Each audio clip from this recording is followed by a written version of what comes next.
j'espère que vous allez bien. Je suis trop contente de vous retrouver aujourd'hui pour le deuxième bilan couture. Honnêtement, je ne m'attendais pas à ce que ça vous plaise autant et ça m'a beaucoup flattée. Merci beaucoup pour vos commentaires et vos abonnements. Bref, passons au dur. Ce mois-ci, j'ai cousu 3 projets. Un top, un sac et un manteau. Vous devez être en train de vous dire, quoi? Encore un manteau? Eh oui. J'ai des envies comme ça des fois. J'arrête de parler, je vous montre dès maintenant le premier projet. Et voilà! Pour ceux et celles qui ont regardé mon premier bilan couture du mois de janvier, vous avez sûrement reconnu le tissu. C'est les restes de la doublure de mon manteau vert. Si je ne me trompe pas, il devait me rester 1 mètre. Je crois que ce tissu est encore disponible chez Les Coupons Saint-Pierre. Donc vous pouvez directement commander sur le site internet et c'est 20 € les 3 mètres. Il s'agit ici d'une viscose. En ce qui concerne le patron, j'ai trouvé le tutoriel sur le blog de BeMade. Je vous mettrai le lien en barre d'infos si ça vous intéresse. Il est gratuit et très facile à faire. Donc voilà. Le patron, j'ai mis le dos et la face sur la même planche, hein. Il suffit juste de plier au moment de la découpe quand on veut plier. Je crois que c'est le devant qui est plus haut que le dos parce qu'il faut prendre en compte la poitrine, mais je dis peut-être des bêtises. Donc au début j'ai cousu ça, mais même si c'était une taille 36, c'était beaucoup trop haut en fait le col. En plus ici elle avait mis un empiècement qu'on ajoutait et ça faisait vraiment pas très jolie. En tout cas, je pense que c'est de ma faute parce que elle, la photo qu'elle a publiée avec ce patron, c'était très joli. Ça ressemblait plutôt à ça, mais bon, je sais pas trop ce qui s'est passé, mais j'ai dû refaire des modifications. Et donc, en fait, je suis venue donc découper là parce que c'était vraiment trop haut, hein, avant l'emmanchure de Barubella, sous la poitrine vraiment. Et je suis venue simplement rabattre l'ourlet. Le fait de rabattre uniquement l'ourlet, ça simplifie les choses. C'est vraiment une blouse niveau débutant. Cette blouse, je l'ai cousue parce que j'avais envie d'un petit top léger, parce que je prévois de me faire un pantalon le mois prochain. Rendez-vous le mois prochain pour un bilan couture du mois de mars. Et voilà, je voulais un petit top donc qui se rentre dans un pantalon taille haute, qui soit très féminin avec les épaules apparentes. Et puis en plus, il y a les petits nœuds, la petite fronce, tout est parfait.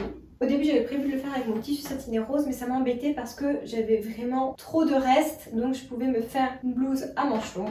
Donc j'ai décidé de prendre des chutes moins conséquentes. Et donc voilà, j'ai pris ça et puis ça me permet de réutiliser ce tissu parce que sinon je ne sais pas ce que j'aurais bien pu en faire. Je vous montre porter. Bon, je le rentre dans ma jupe. Alors, le combo est juste affreux mais ça fera la rue Michel. Hein. Alors après je viens bien hop, serrer au niveau du col. Et donc voilà ce que ça donne. Ça fait un petit top d'été à moindre coût. Très facile à faire. Je pense qu'en 1 heure c'est bouclé. Et donc le dos en fait est comme ça. Voilà, c'est comme devant. Bon, évidemment avec une jupe large, je suis vraiment pas à mon avantage. Bon, je vais quand même essayer avec autre chose parce que là c'est... Voilà avec un pantalon ce que ça donne. Ensuite, je ne sais pas si vous avez vu ma vidéo DIY sur comment coudre le sac napperon de Fendi qui était présenté à la Fashion Week 2021. Pour ceux qui l'ont vu, sachez que j'ai changé de napperon et le sac n'a rien à voir. Tadam! Avant c'était un napperon rectangulaire qui était celui-ci. En fait j'étais pas trop fan du rendu parce que ici c'était vraiment voilà, c'était pas très beau. Et puis en plus la chaîne était beaucoup plus longue, hein, donc je l'ai raccourci et je le trouve beaucoup plus mignon et beaucoup plus fidèle au Fendi. Donc je suis trop contente. J'ai trop hâte d'être au printemps pour le mettre. Donc ça fait un petit truc comme ça. Bon, alors évidemment, je ne le mettrai pas avec ce top parce que c'est le jour et la nuit. Mais ça a vraiment un côté romantique que j'adore. Pour le faire, c'est vraiment tout simple. Vous voyez, j'ai fait des trous à l'intérieur. Je vous explique tout dans mon DIY. Vraiment, c'est niveau débutant, c'est très très simple. La seule chose, pour les couturières qui veulent le faire, la première fois en fait, j'avais mis une chute de tissu blanc et la chute avait tendance à sortir, vous voyez, comme ça. Donc c'était pas joli. Cette fois-ci, j'ai mis du thermocollant. Voilà, si vous voyez. Et ça fait un résultat vraiment beaucoup plus net. Et aussi j'ai fait l'ouverture un petit peu moins grosse, comme ça c'est quand même plus discret ici. Et donc pour l'ouvrir c'est tout simple, j'ai juste à faire ça, hop, et voilà. Mais je suis trop contente. Quand j'en ai parlé, beaucoup de gens m'ont dit non mais c'est quoi cette horreur? Ben, moi je trouve ça vraiment trop mignon. Et je suis sûre que cet été on en verra plein. Et là vous ferez votre mea culpa.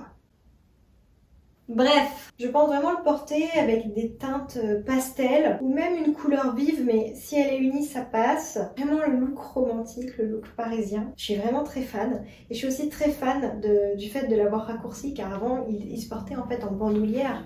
Et donc quand je le portais, il m'arrivait là. Ouais, c'est ça. Donc là, court, c'est beaucoup plus mignon. Même, je peux le porter comme ça. J'adore, j'adore, j'adore, j'adore. Bon, jusqu'ici, les deux projets, c'était du facile, c'était du niveau de débutant. Maintenant, on va passer à un projet un petit peu plus croustillant. Je vous explique l'histoire. Je retire ce sac parce que là, le look, mon Dieu, vous allez partir si ça continue. Pour ceux qui se souviennent lors de ma dernière vidéo, j'ai un fournisseur de tissus d'occasion dans le 14e arrondissement de Paris et je lui avais acheté tout un tas de tissus. Donc la laine verte de mon manteau vert que vous avez vu dernièrement, une viscose en damier que vous avez vu également dans mon précédent bilan couture, mais aussi une laine en damier. Et cette laine en damier, j'ai mis vraiment beaucoup de temps avant de savoir ce que je pouvais bien en faire. Est-ce que je faisais un manteau long un peu chic? Est-ce que je faisais une cape? J'étais perdue. Comme à mon habitude, j'ai scrollé Pinterest et j'ai trouvé l'idée. Le trench cap. Oh, vous êtes en train de vous dire, mais oh là là, mais qu'est-ce qu'elle raconte un trench cap? Et je vous montre en photo mes inspi. Est-ce que vous aussi, vous avez une main qui claque mieux que l'autre? Voici mes inspi.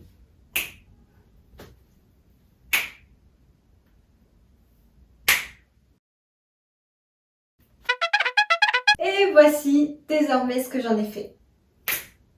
Je pense que ma transition est pourrie. Tadam!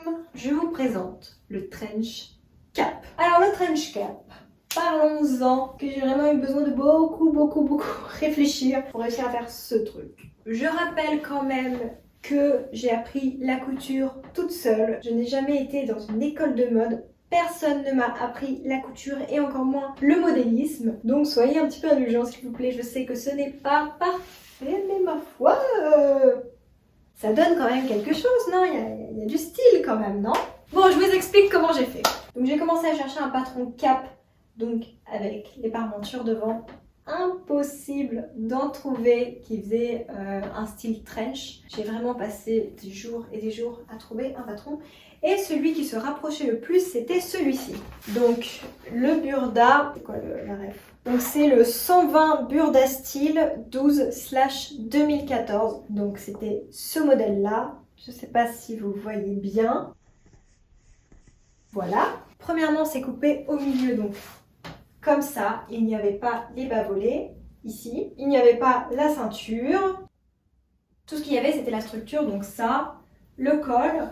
Et puis quand même ce qui était attaché derrière. Donc à partir de ça, je suis venue rajouter, je me rapproche pour que vous voyez. Ça c'est la pièce en noir, c'était la pièce initiale dans le patron. Et moi je suis venue ici, donc voilà, il fallait que je fasse effet miroir. Et je suis venue rallonger ici les deux côtés. Et ainsi ma pièce est devenue comme ça. Je suis pas sûre d'être claire, mais c'est l'idée.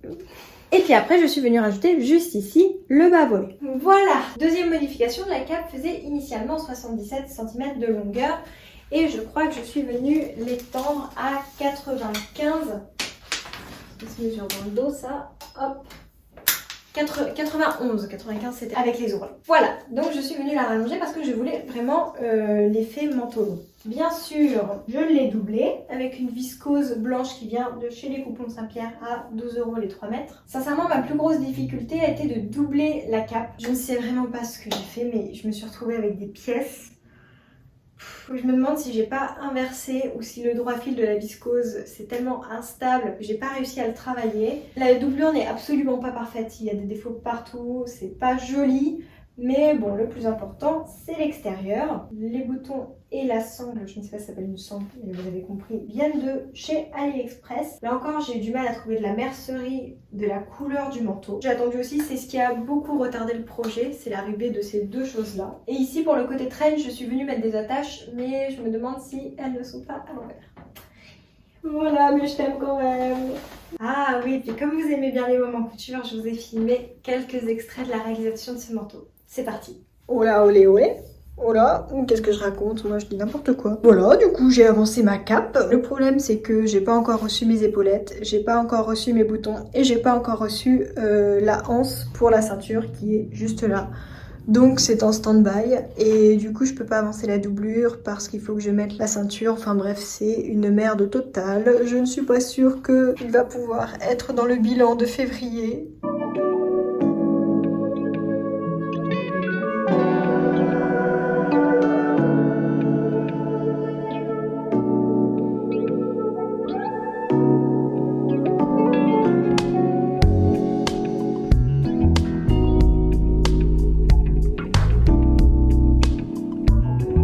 Initialement, l'idée c'était de faire une cape trench. Donc je n'ai pas trouvé de patron. J'ai acheté celui-ci parce qu'il avait des pièces internes qui se fermaient comme un manteau plus après la cape. Donc je suis partie là-dessus et en fait je suis venue rajouter ici, en fait sur le patron j'ai rallongé les devants.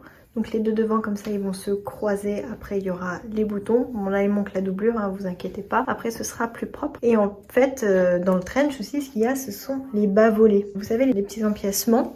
Donc je suis en train de les créer juste là. Voilà ça ce sera la doublure. Je vais retourner tout ça. Là j'ai retourné, là je vais venir surpiquer ici. J'ai un petit peu augmenté la longueur, je peux même l'augmenter davantage. Voilà, et du coup, c'est parti. Et voilà ce que ça donne. Donc après il sera accroché. Ici on va faire une petite boutonnière et on va mettre les boutons. Mais je peux pas la faire maintenant parce que j'ai pas encore reçu les boutons. En fait j'ai décidé que je ne pouvais pas attendre. Donc j'ai confectionné moi-même mes épaulettes en prenant des chutes avec à l'intérieur j'ai mis de la ouate. J'ai cousu tout autour pour un maintien. Donc je vais venir les placer de chaque côté comme ça et venir les poser sous la cape. Bon, et si on le portait ce manteau? Je vais arrêter de faire de transition parce que de toute façon je pense que c'est loupé. Alors, deux choses. J'ai là une petite remarque, j'ai l'impression que les épaules sont un peu larges. J'ai fait un 36 parce que je fais du 36 chez Burda. C'est peut-être une mauvaise idée, je ne sais pas. Et puis j'ai mis des épaulettes ici, peut-être que je les ai mal mises. Je ne sais pas trop où est le problème. S'il y a des couturières parmi vous, peut-être que vous saurez me dire exactement pourquoi. En attendant, voici le manteau quand je le mets. Alors, soit je le porte. Je me tourne là pour m'habiller quand même. Dans tous les cas, il faut mettre la ceinture. Hein. C'est ce qui est le plus joli parce que ça marque la taille. Quand on a une grosse pièce comme ça, on va essayer de féminiser au maximum. Soit je la porte comme ça, donc avec le col ouvert, c'est très féminin, c'est hyper canon. Et je pense qu'avec des gants noirs, ça va être tellement beau. En plus elle est longue, donc ça a vraiment le style du trench avec le chic de la cape. J'avoue, je suis fière de moi. Quand je l'ai terminée, pas du tout. Je me suis dit, oh bon bah je vais pas la mettre, je vais la jeter. Ouais, quand je dis ça, vous vous tirez peut-être les cheveux, mais sachez que quand on coud des vêtements, d'ailleurs quand on coud des vêtements ou qu'on fait quoi que ce soit, qu'on peint un tableau, etc., on va se dire oh c'est raté et en fait on va détester cette œuvre et on va penser qu'il n'y a rien à faire. Et c'est pas facile, donc en fait il faut mettre l'œuvre, le projet, tout ce que vous voulez de côté et revenir après. C'est ce que j'ai fait, ça fait 2 jours que je l'ai mis de côté, que je l'ai pas regardé et en fait je suis plutôt contente et bah oui je vais le porter même si je trouve que les épaules sont un peu grandes. Peut-être que je vais le reprendre, je ne sais pas. Après c'est peut-être l'effet du bas volé qui fait ça, c'est peut-être ça. Bref, j'ai soif moi. Et donc si je l'attache en mode trench, faut que j'attache les petites attaches. Et voilà ce que ça donne quand il est attaché. Donc je vais vraiment mettre un passant ici pour que la ceinture tienne. Petite modif à faire. Mais sinon voilà, je suis contente comme ça quand il fait un petit peu plus froid et que je veux me couvrir la gorge, j'ai juste à le fermer. Voilà, donc je pense vraiment le porter avec des gants longs, des longues bottes, soit des bottes blanches, soit des bottes noires, avec une petite robe en dessous. Ça va être très joli. Je trouve que ça fait très féminin, très chic. En fait, c'est une pièce, on la porte, on ne voit que ça. Elle fait sincèrement toute une tenue. Donc ça, j'adore. Voilà, cette vidéo est terminée. J'espère que mes créations du mois de février vous ont plu. J'ai déjà fait ma to-do list des cousettes du mois de mars. J'ai trop hâte de les coudre et de vous les montrer. Au programme, un pantalon, une blouse et un petit top. Si vous êtes encore là, c'est que vous avez regardé la vidéo jusqu'à la fin. Donc merci beaucoup. Je vous souhaite une très belle journée et à la semaine prochaine pour une nouvelle vidéo.